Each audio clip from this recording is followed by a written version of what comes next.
Бул туурасында Эмгек жана социалдык өнүктүрүү министрлигинин кызматкери Гүлмира Ахматова Ош шаарында өткөн инклюзивдик билим берүү аталышындагы форум учурунда билдирди.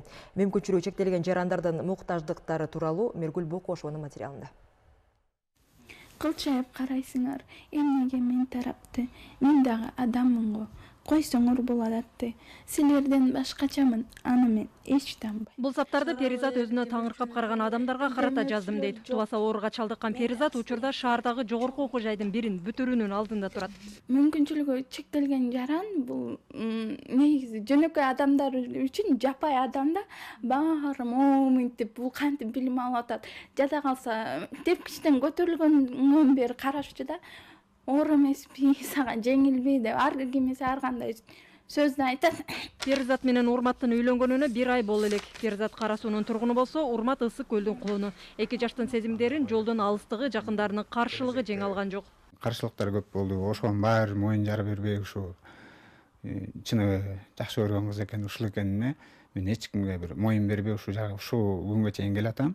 Азыркы учурда жанымда Кудай буйрса бир кандай кыйынчылыктар болсо да чогуу жеңебиз деген ошо ой максат менен жүрөбүз да чогуу. Ош облусу боюнча мүмкүнчүлүгү чектелген майып балдардын саны 1,5 миңден ашат. Мунун ичинен 354 бала инклюзивдик билим берүү программасына кирген орто мектептерде билим алса, 10 балага үйүндө билим берилет. Майыптыктын оор формасы менен жабыркаган 1000ден ашуун бала атайын мектептерде да билим ала алышпайт. Психолог Акчаш Жолдошованын пикиринде коом али да болсо стереотиптен арылбай келет. Тагыраагы тоолуу алыскы аймактарда майып балдарын коомчулукка көрсөткүсү келбеген ата-энелер бар. Бул көрүнүш албетте баланын мүмкүнчүлүгүн гана чектебестен келечегине өз алдынча болуусуна балта чабат. Ата-энелердеги эң негизги түшүнүк алардын аң сезимдеги ошол инклюзивдик билим берүү деген түшүнүктөрдү биз жаңылашыбыз керек, жаңыртышыбыз керек. Форумда инклюзивдик билим берүүнү айрыкча тоолуу алыскы райондорго киргизүүнү же ар бир айыл өкмөтүндө атайын борборлорду ачуу пикирлери айтылды.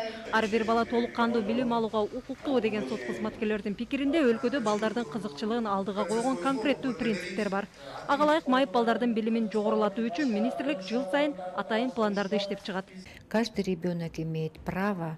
Албетте, майып балдар ар убак көңүл бурууну, бирөөнүн жардамына муктаж. Ушул себептүү республикада мүмкүнчүлүгү чектелген балдар менен турмуш шарты оор балдар үчүн 40 реабилитациялык борборлор иштеп келет. Адистер ата-энелер чүнчүбөстөн тескерисинче балдарды атайын реабилитациялык борборлорго алып барууларын же болбосо үй шартында математикалык оңой эсептерди, калем кармаганды үйрөтсө да болорун эскертет. Миргүл Бокошова, Акжол Айбашев, Коомдук 1 канал, Ош облусу.